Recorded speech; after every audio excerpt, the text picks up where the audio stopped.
Hi, so we are moving on to our next portion, that is properties of seawater or oceanic water. Properties of seawater we will be learning in this portion. To learn about the properties of seawater, we have to understand five major things.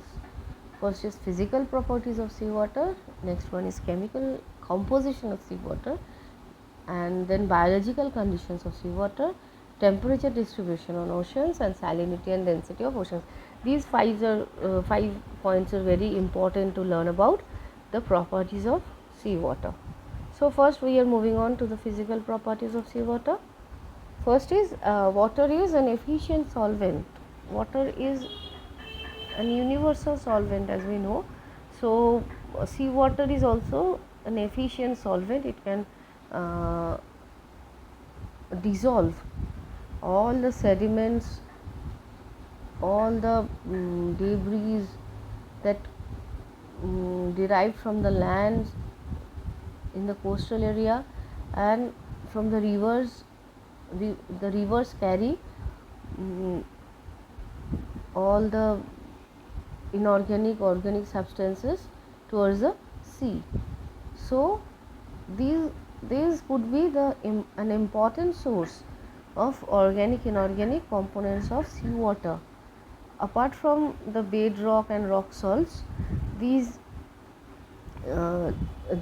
means debris or organic materials carried by the air or water or any external agent that mixes with the seawater could be the important sources of the seawater composition. Next is seawater or oceanic water has so many unique physical properties, like it has high heat capacity, it can hold high internal heat. Several physical processes are going on in the oceanic body continuously, like evaporation, transpiration, condensation, not condensation, I must say fusion, vaporization, not condensation in this particular case, but condensation, fusion, and melting, and so many things. So these phenomena in every phase changes of water, like fusion, vaporization, condensation, in each cases there is a heat, unaccounted heat, that is called latent heat. So in each cases there is production of some latent heat. So who hold this unaccounted heat without changing the temperature? Who this ocean water holds this latent heat of these all kind of phase changes. Other than that, thermal expansion, density of sea water is important physical feature. As the temperature increases, vaporization increases, the density of sea water increases, right? Viscosity, turbidity, these are all the physical features of sea water. And now coming to high LHF, so latent heat of fusion is high. That means it is found highest in sea water except for ammonia. So fusion, the unaccounted heat generated during any fusion, chemical fusion, it is highest. LHF means latent heat of fusion is highest in sea water except for ammonia. Ammonia is the exceptional thing. Other than that, sea water is the highest, got the highest LHF capacity. Then that's why it acts as thermostat at freezing point, right? The thermostat means which can stabilize heat, which can stabilize temperature. So oceanic water is such a thing that can stabilize the temperature and make any process can make any process stable, right?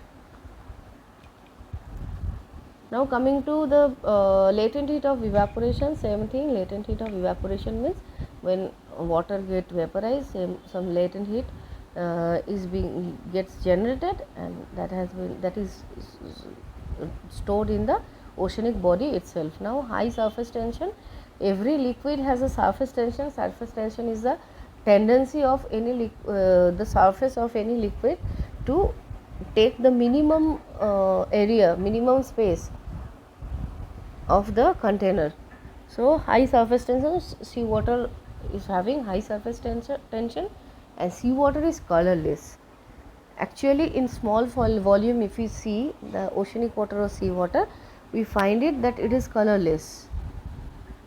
But in general, if we imagine, we see that seawater is greenish, or it's blue, it's turbid. It's because of the solar light, the spectrums of solar radiation. So blue is the longest wavelength of color spectrum, visible spectrum.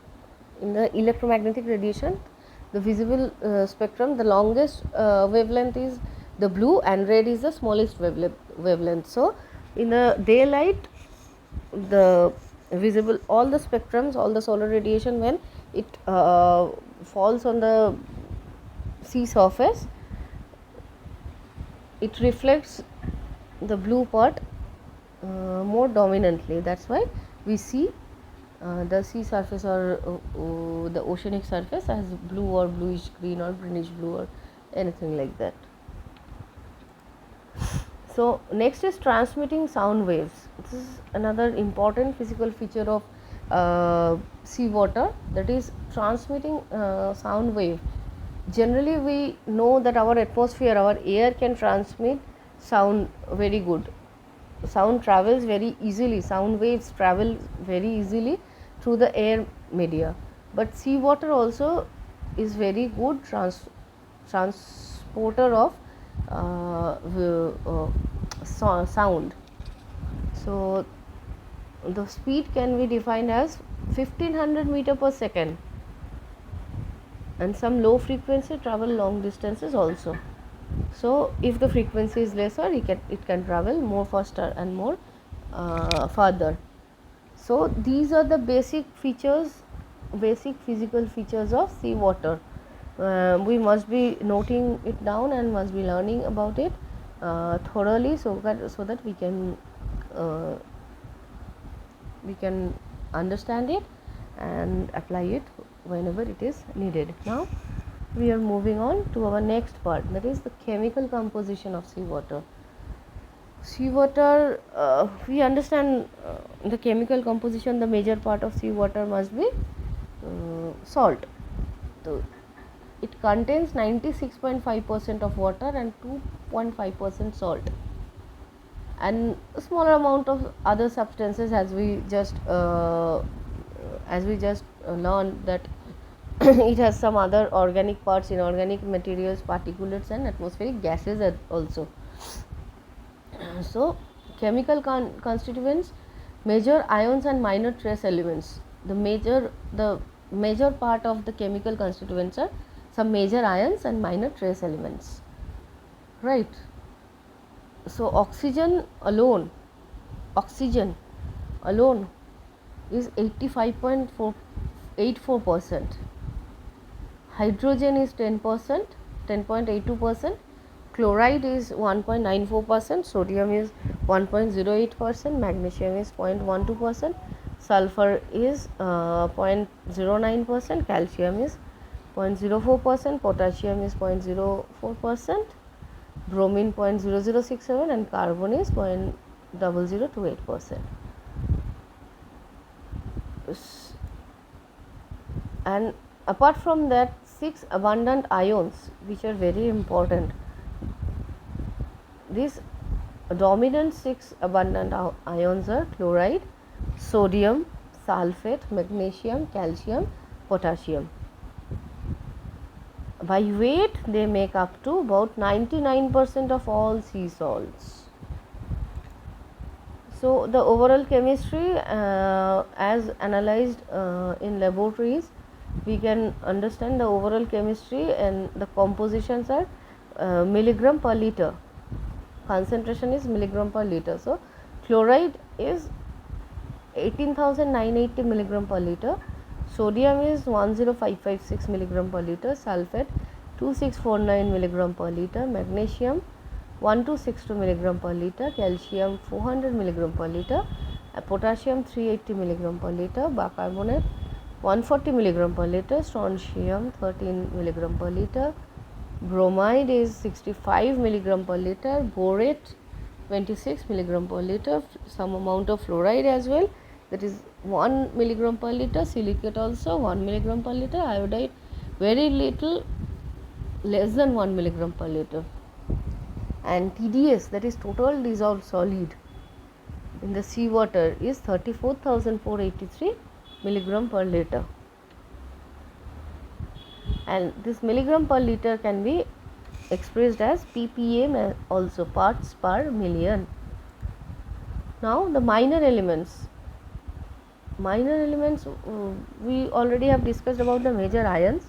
Now the minor elements, bromine, that is also expressed in milligram per liter, 67.3 milligram per liter, inorganic carbon 28 milligram per liter, nitrogen 15.5 milligram per liter, fluoride 13 milligram per liter, strontium 8.1 milligram per liter, boron 4.45 milligram per liter, silicon 2.4 milligram per liter, iodine is 0.064 milligram per liter, rubidium 0.12 milligram per liter, barium is 0.021 milligram per liter, and very little amount of uranium 0.0033 milligram per liter in seawater. These are the minor elements.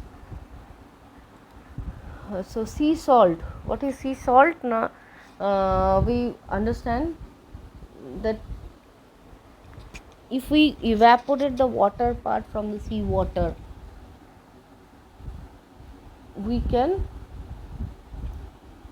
what we get is the salt. It is straightforward way we can produce it by evaporating the water. So from the salt part, after evaporating the water, what solid part we are having, if we analyze it, we can find that between 100 to 150% calcium carbonate, that is limestone, first get precipitated when we are dissolving, evaporating the water. For first 100 to 50%, say 100 ml to 50 ml, the water we are dissolving, we are evaporating it, we are boiling it. For in first 50% evaporation, we get calcium carbonate as a precipitate. That is followed by crystallization of gypsum. When the water again get evaporated from 50% to 20%, then we find the crystallized gypsum. Then to 50% to 1% vaporization, sea salt, that is sodium chloride, is getting precipitated, and a bit potassium and magnesium chlorides and sulfates also precipitate. So this is the basic composition. We take 100 ml of sea water and we are boiling it, and when 100 ml goes to 50 ml, comes to 50 ml amount, we find the calcium carbonate precipitation. After that, when it comes to around 20 ml, we find the crystals of gypsum, and after 20 ml to 1 ml, other salts like our table salt, sodium chloride, and some other salt in very little amount like potassium, magnesium chlorides and sulfates. So but the amount of these salts in volume of sea water varies.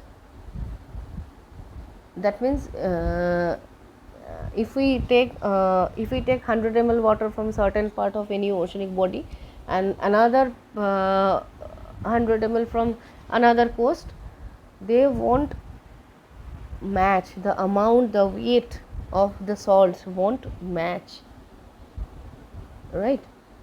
So we are moving to salinity. Salinity means the seawater contains salts, and salinity can be denoted as capital S, which is defined as the amount of salt in grams dissolved in 1 kilogram of seawater and expressed in parts per thousand, right? That is called salinity. So what are the major salts we found? Sodium chloride about 2.35%, magnesium chloride about 0.5%, sodium sulfate, calcium chloride, potassium chloride, sodium bicarbonate, potassium bromide, and hydrogen borate, right? So these are in parts per trillion. Parts per trillion means 10 to the power 12. Parts per trillion means 10 to the power minus 12, right? Now coming to the residence time. So this salinity ranges from about 34 to 37 parts per thousand and denoted as 3.5%. All the dissolved materials have a residence times, means duration, how long they can sustain, how long they can stay in the seawater, and this can be a few hours to million of years. Nitrate has the lowest residence time, whereas sodium has the highest residence time in the seawater. We have to remember this. And then the major contributors. So what are the major contributors of these salts? Weathering of rocks and minerals, obviously, that are the major contributors, and the total quantity of 2.5 billion tons per year. This weathering thing is contributing to oceanic salts. The amount is 2.5 billion tons per year. The minerals and salts are also derived from volcanic eruptions as well, which are called outgassing from Earth's interior. Means the material under the ground is coming out and mixing with the seawater, and we know it's true because certain elements like chlorine, bromine, sulfur and boron are more abundant in the ocean than in the Earth's crust. So this proves that there are some sources from the under the ground, which is coming from underground, because the amount of chloride, bromide, sulfur, boron, which are greater than that are present on the Earth's crust, means Earth's surface. So if the bedrock is not the contributor of these salts, there must be another source, which is the underground source, that is the volcanic eruption part. The hard parts of marine organisms also contribute to salt, like shell materials, like pila and other calcium carbonate depositions, snails and other carbonate deposition, calcium deposition and all. Of the many minor dissolved chemical constituent, inorganic phosphorus and inorganic nitrogen are among the most notable, since they are important for growth of organisms that inhabit in the oceans and seas. So not only the inorganic thing, there are several notable inorganic things which are helpful for supporting the biodiversity of oceanic body. So there is a good amount of organic materials also, organic organism also. Those organic living things, organisms are surviving because of the presence of certain inorganic chemicals like phosphorus, nitrogen and many more, right?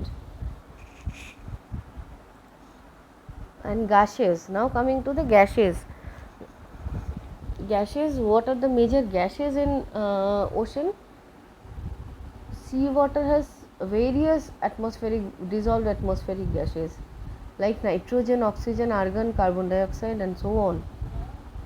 So gas composition changes with time and depth. Obviously, the depth of ocean and salinity. As the salinity increases, the amount of gas dissolved decreases because more water molecules are absorbed by salt ion like oxygen and CO2, carbon dioxide, are influenced by the sea life.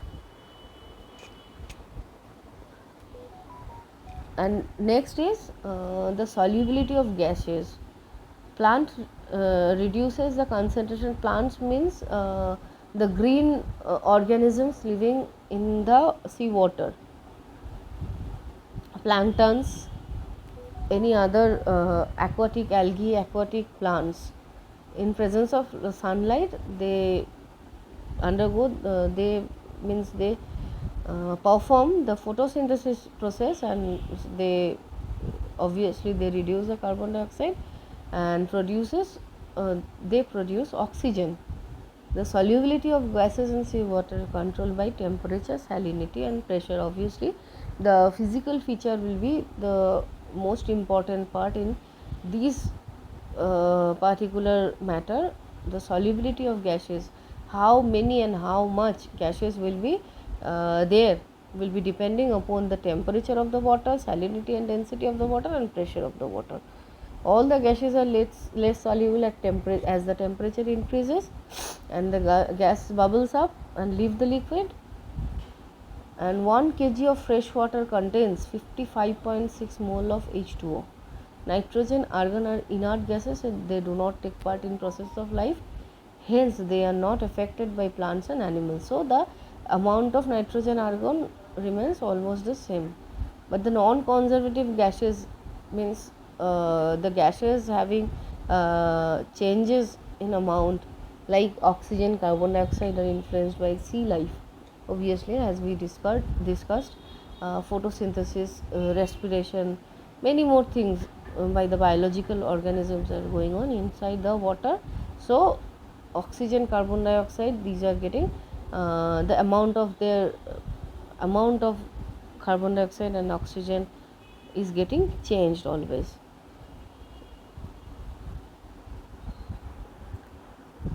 Now less soluble gases. There are some gases particularly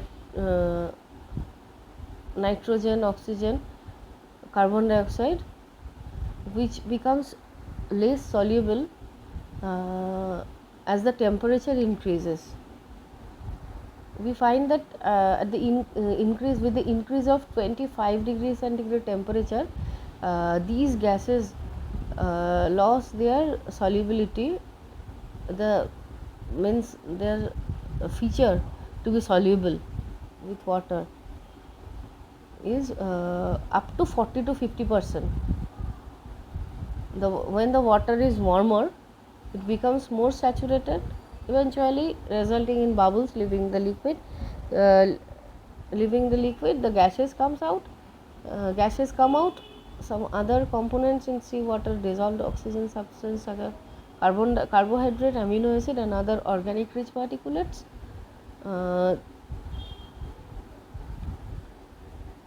Some carbohydrates are there, amino acids are there, organic rich particulates are there. This material originate primarily in the upper part of the atmosphere, where the dissolved inorganic carbon is photosynthetically transformed into organic matter. And now coming to the pH of seawater. pH means the measurement of how much acidity or alkalinity is there in the water. So the average pH value of seawater is 7.90 to 8.20. In seawater, pH is lowest when where the organic activity is highest. Obviously, where the productivity is highest, that means photosynthesis and biological activities are there. And the average acidity of ocean decreased from 8.25 to 8.14 since the advent of fossil fuel in the world, according to scientific observation. Some scientific observation reveals that the advent of during the advent of fossil fuel, a decrease in pH of seawater has been noticed. So here we are done with our chemical properties and physical properties of seawater. In our next video we will be discussing about the rest part, the biological properties and all. As of now, thank you.